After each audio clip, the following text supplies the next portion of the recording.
жиналып, шаттық шеңберін құрайық. Келе қойыңдар.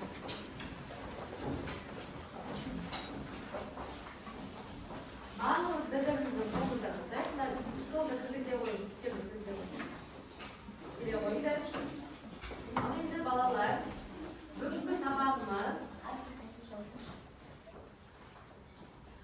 сабағымыз өте жақсы ниетте өтсін деген мақсатпен бүгінгі күнімізге сәттілік деп бір-бірімізге бірдей хормен айтамыз. Бүгінгі күнімізге сәттілік деп 1, 2, 3. Бүгінгі күнімізге сәттілік. Енді балалар, осы кезде топқа бөліне қояйық. Мен сіздерге барлықтарыңызға ұшақты ала қойыңыздар, өздеріңіз тез ала қойыңыздар. Ашпаңыздар, ашпайсыздар қазір.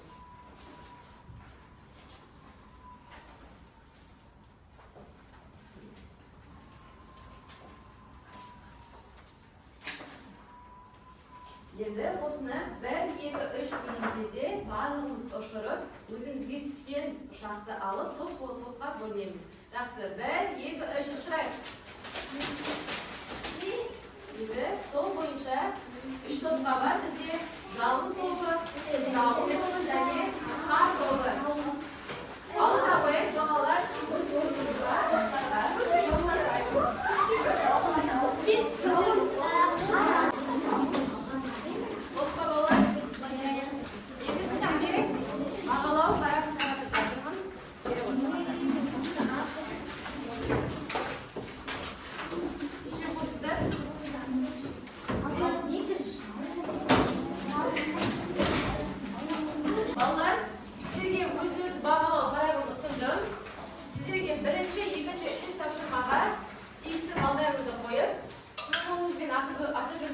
жазып, кейін маған балдарыңызды қойып тапсырасыздар.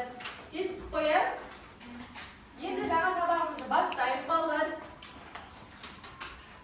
Балалар, бәріміз бірге тақтаға назар аударайық.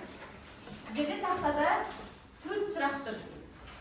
Осы сұрақтарға кім жауап бергісі келеді? Ойы қозғау әдісі арқылы. Осы 4 сұраққа жауап берейікші. Бірінші сұрақ. Суықта су қандай күйде болады, я, Мадияр? Суықта су қатты күйде болады. Қатты күйде болады, я. Дұрыс, сұйықтан қатты күйге ауысады. Егер оны қыздырсақ, ол қалай өзгереді? Көпе? Буланады, я? Газ күйге ауысады. Үшінші, егер темірзат дымқыл жерде ұзақ уақыт тұрса, темірге не болады? Тақтақ. Басқаша кім айтқысы келеді? Үнжеу? Тұрып айта ғой. Дұрыс, даттанады. Ол темір келесі жұмыс жасауға жарайды ма? Ал жақсы, 4 сұрақ. Сүт ұзақ уақыт тұра берсе, біледі? Сүт ұзақ уақыт тұраса, ашып кетті. Ол қайта қалпына келе ма? Біз іше аламыз ба ол сүтті? Жақсы, осыдан бастап балалар біз қандай құбылыстарды қарап тұрып? 2 құбылыстар. Физикалық және химиялық. Жақсы, дәптерімізді ашып, бүгінгі күнді жазып, физикалық және химиялық құбылыстар 3-ші зертханалық жұмыс. Химиялық реакциялардың белгілері деп жаза қойыңыздар. Химиялық реакциялардың белгілері.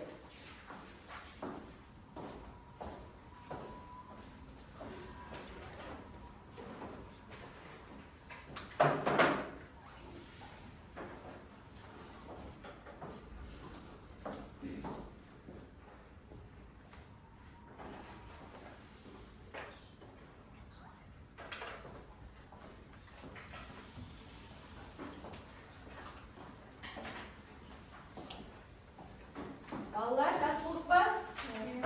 Болса, сіздерге мен мынадай сұрақша қараттым. Бұл реакция арқылы жасалған QR-код. Осы ұялы телефондарыңызды алып, QR-кодты сканерлеп, бүгінгі сабағымыз туралы қысқаша бейнероликті көріп шығайық. Барлықтарыңыз қосып, 3 минуттық сабақты қарап шығайық. Ашылды ма? Ашылды.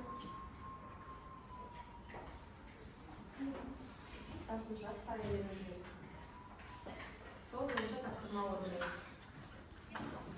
Осынша қарай беріңіз.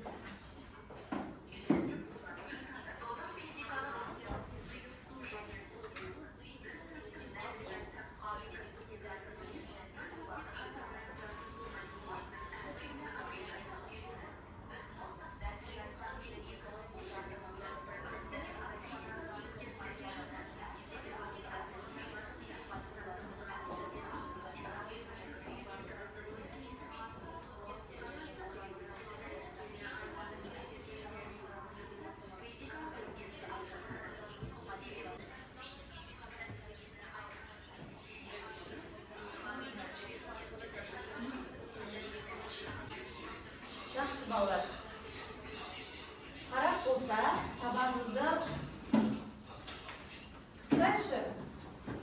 Видеода не айтылған екен?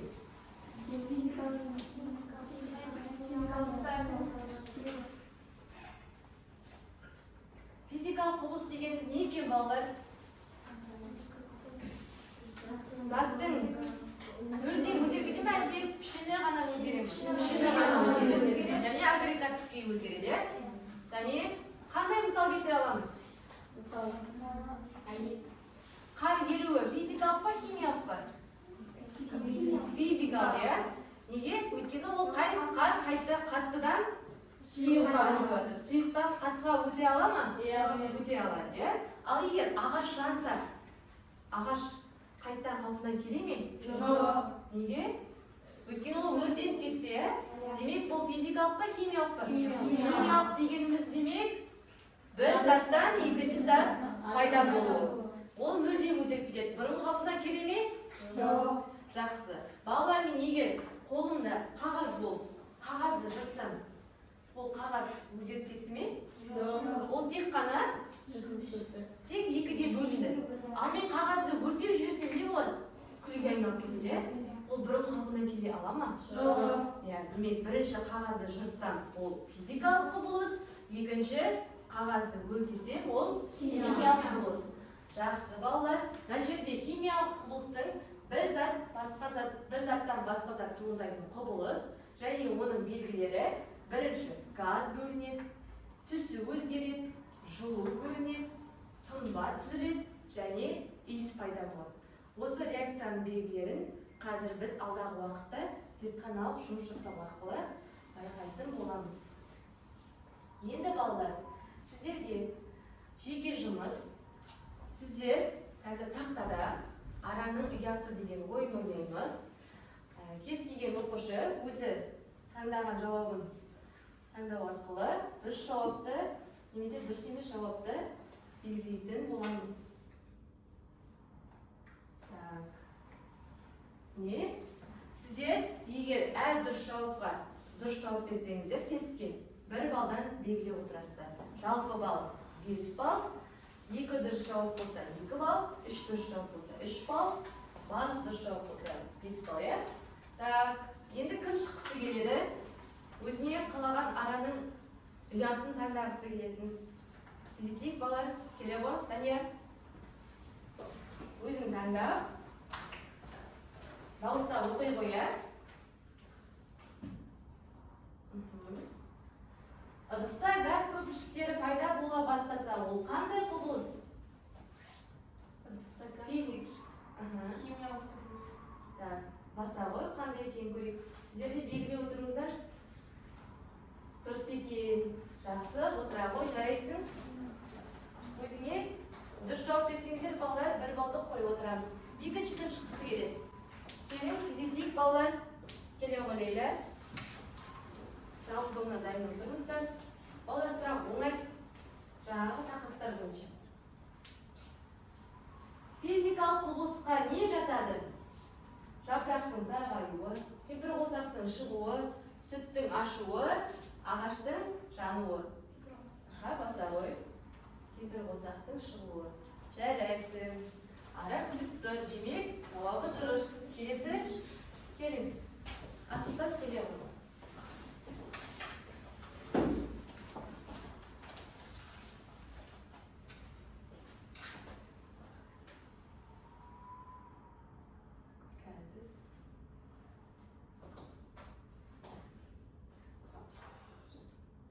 Таңдамақ жауаптан бермейді. Химиялық құбылыс дегеніміз не? Аха, дұрыс берген, қара ғой. Дұрыс, жарайсың, отыра ғой. Балалар, өзіміз белгілеп отырық па, өзімізді бағалап отырық па? Тағы, соңғы 2 сұраққа кім шыққысы келеді? Балалар, келе оны тездетіп. Кел, саламат. Басылмаған араның ұясын баса ғой. Қайсысы басылмат? Төпе дайын отыр, келсе. Қайсысы басылмат, балалар? Төбесіндегі. Мама? Химиялық құбылысқа не жатады? еруі, қағаздың жануы, судың булануы және шиденің майысуы. Аха, баса ғой. Дұрыс па екен, қарай. Дұрыс емес екен балалар. Ара, көңкүй жоқ. Еді, соңғысында дұрыс айтыле ғой.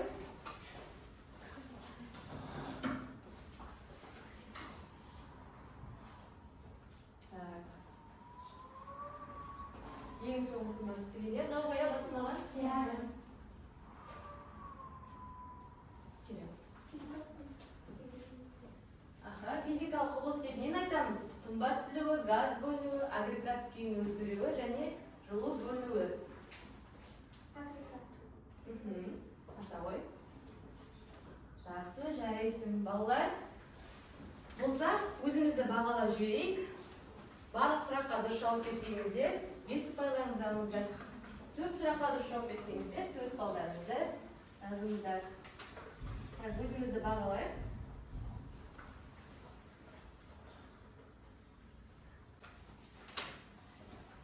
Бұлтпат, енді оқулықпен жұмыс, балалар жұптық жұмыс, өздеріңізді қасыңыздағы сыныптасыңызбен бұлтпатта жұмыс жасаймыз. 28-ші беттен 3-ші және 4-ші тапсырмаларды орындайық.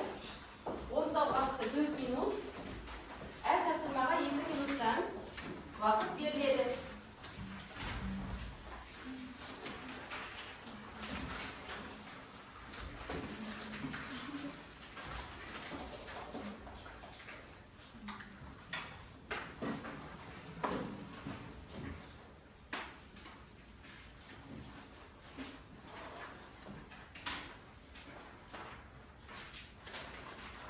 Балалар, тапсырманы мұқият дәптеріңізге жазып,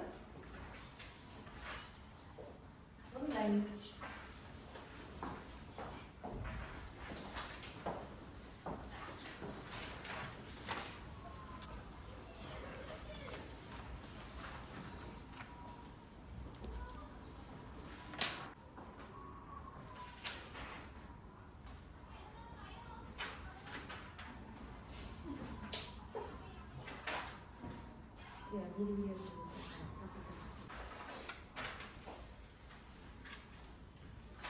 Жақсы, уақыт аз қалды.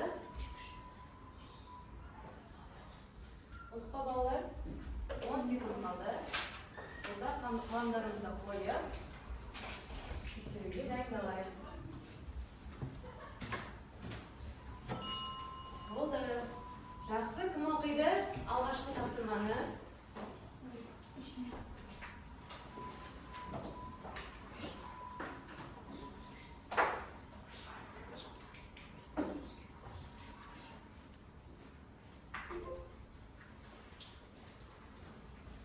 Тапсырманы оқиықшы. Кім оқиды? Жақсы, Мадина, оқи ғой.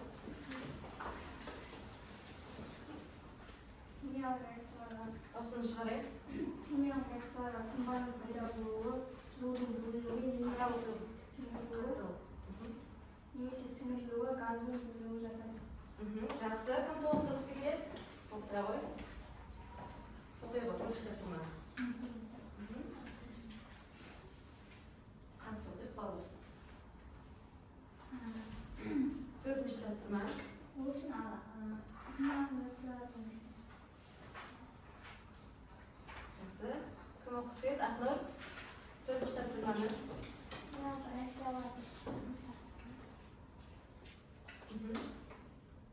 Қандай сұрақ, қандай балалар?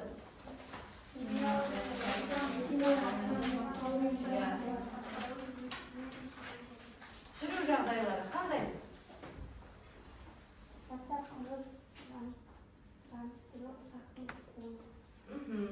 Жақсы, кім толықтырғысы келеді? Дұрыс па балалар, бағыттарыңызды солай ма? Бағалайық өзімізді.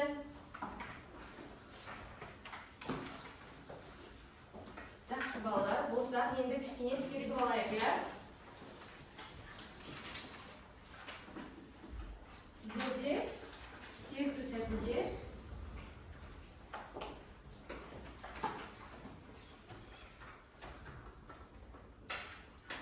қазір тақтаға кез келген оқушы шығып Emosiyalarni alamiz. Allar, kel. Bastay. Tez salomat. Basta. Najmiddin, emotsiya qandaysizlar? Men Nima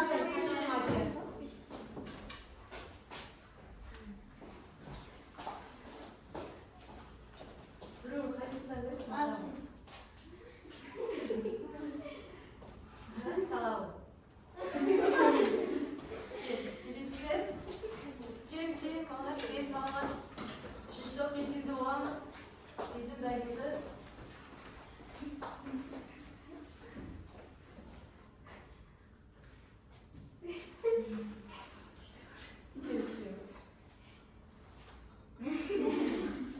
Kelesi sizler ikkinchi to'pda davom ettiraylik bolalar.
Дәптерімізге жазайық, иә, көрген құбылысты.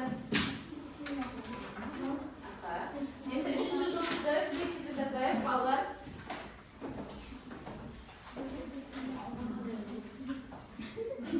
Үшінші жұмысты қарайық.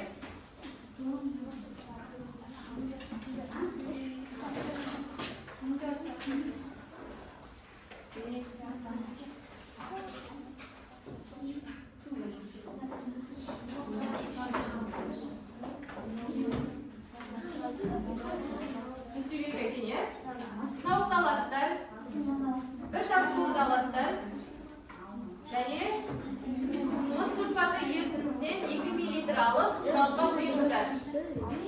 Және екінші тамшылармен натрий гидроксидін алып, сол сынауыздың үстіне 2 мл құясыздар.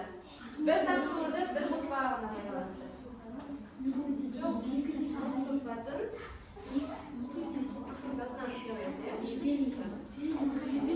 үстіне балдар не өзгереді соны көресіздер. Натрийге 2 мл алайық.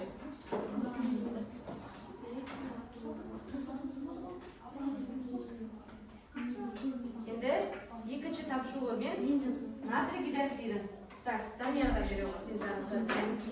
Кетеші қайсы қалды?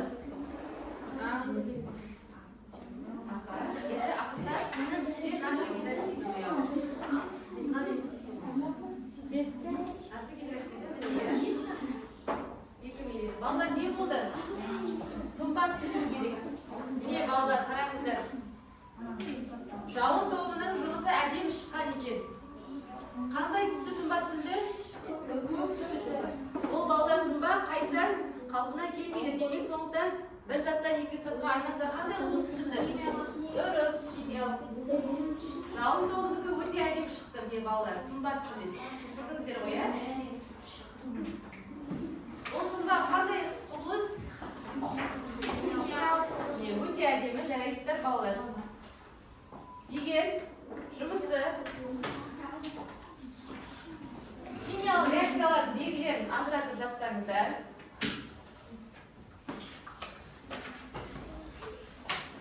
реакцияны жүргізсеңіздер, ажыратылуын түсіндіре алсаңыздар, бір балдан береміз. Так, 2 минут уақыт беремін. Кестені дәптерімізге түсіріп, маған оқып берейік. 3 реакциядан не байқадың? Және құбылыс. Құбылыстың жанына химиялық немесе физикалық сызықтар.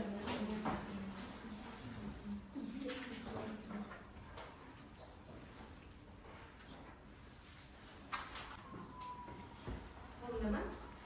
Жақсы, Манас. Бірінші жұмысты оқып берші бізге. Дауыстар қатты оқиды. Сірке қышқылы мен ас содасы ол химиялық, ал одан иіс бөлінді. Иіс бөлінді. Және не бөлінді? Көпіршік ретінде. Газ бөлінді. Газ бөлінді. Жарайсың. Екінші, басқа. Саламат жаздың ба? Қатты оқиғы. Қан мен судың физикалық Физикалық құбылыс, дәлел жалғастыра қойып, не байқадың? Ериді. Қан еріп кетті. Суда еріп кетті. Су еріткіш. Үшінші жұмысты үшінші оқи қойыңыздар. Қар тобы. Үшінші жұмыс. Мыс сульфат мен натрий гидроксиді не байқадың? Және құбылыстың атауы қандай? Інжу, жасылғыштарын ғой. Данияр оқиғы. Біз мыс сульфаты мен натрий гидроксидті қосқанда олардың түстері өзгерді. Және бұл химиялық құбылыс. Түсі өзгерді және не түсілді балалар? Тұнба түсілді. Соны ұмытпаңыздар. Міндетті түрде тұнба түсілді. Балалар, егер барлығын жазып бітірсеңіздер, өздеріңізді бағалауды ұмытпаңыздар. 3 жұмыстың дискрипторға сәйкес 3 балдарыңызды алыңыздар. Жаздыңыздар ма? Жақсы, балалар болса, сабағымызды қорытындылайық. Сіздер бүгінгі біздің сабақтың мақсаты физикалық және химиялық құбылыстарды ажырату болатын, иә? Біз ажырата аламыз дұрыстап түсіндіріп бере алады. Физикалық құбылыс дегеніміз не? Жақсы? Лейладан басқа Ахмет айта қойшы. Физикалық құбылыс дегеніміз не? Агрегаттық күйі өзгеру. Жарайсың. Және тағы мысал, Манас мысал айтшы. Одан оның пішін өзгереді. Пішіні өзгереді. Және кемпір қосақтың шығуы физикалық құбылыс па, химиялық құбылыс па? Жаңбырдың жауы, қардың еруі. Дұрыс айтасың, физикалық құбылыс. Жарайсың, отырамын. Химиялық құбылысты кім айтып береді? Қызы, айта ғой. Мысал дайын отырсыз бе? Химиялық құбылыс дегеніміз ол бір заттан екінші заттың түзілуі. Жарайсың. Қандай мысалдар бар? Айта ғой, бізге. Топырақтың түсі өзгереді. Жапырақ сарғайса, тағы. Темірдің заттан Темір даттанса, тағы айтады. Айта ғой. түптің ашылуы. Сүттің ашуы. Жарайсыздар бала. Түсінікті, иә? Физикалық және химиялық құбылыс. Олар, енді сабақты қорытындылайық. Сіздер барлықтарыңыз аты-жөндеріңізді, сыныптарыңызды жазуды ұмытпаңыздар. Және тапсырманың астында жалпы балл деген бар. 3 тапсырмаларды орындаған балдарыңызды қосып, жазып, маған мына жерге жинап бере қойыңыздар. Кейін сол балдарыңыз бойынша сіздерді бағалаймын. Бүгін сабақта өте белсенді болған оқушылар Саламат, Ақнұр, Лейла, Зульфия өте керемет қатыстыңыздар. Данияр, Үнжу жақсы қатысты, Мадина жақсы қатысты, Мадияр жақсы қатысты, Сезім, Манас, Асылтас өте белсенді болдыңыздар. Енді балалар сіздерге кері байланыс орнатайық. Түсіндім, сұрағым жоқ, немесе сұрағым бар, немесе тақырып түсінбесеңіздер, түсінбедім деп астын басып кетеміз. Мысалы, сұрағым бар болса сұрағым барды басып, барлығымыз бірінші сыныптан бастайық, иә? Жауын тобы келіп, бір-бірден келіп, өздеріңіз кері байланыс бере қойыңыздар. Екінші топ, қар тобы сосын келіп баса береміз. Осы үшінші топ, жауын тобы дайын отырайық. Шынайы бағалар, иә? Екінші топ келе беріңдер.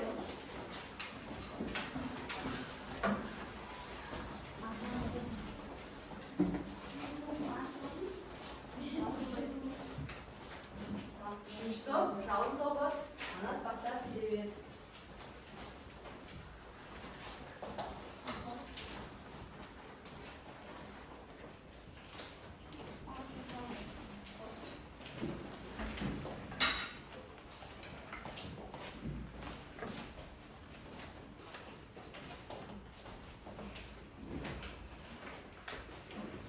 Жарайсыздар балалар, сізге тақырып ұнағанына, түсінікті болғанына қуаныштымын. Енді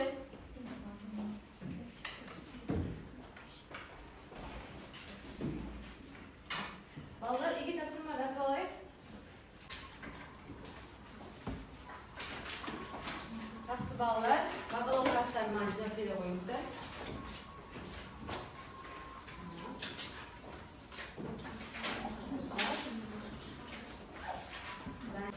Сау болыңыздар, сабақ аяқталды.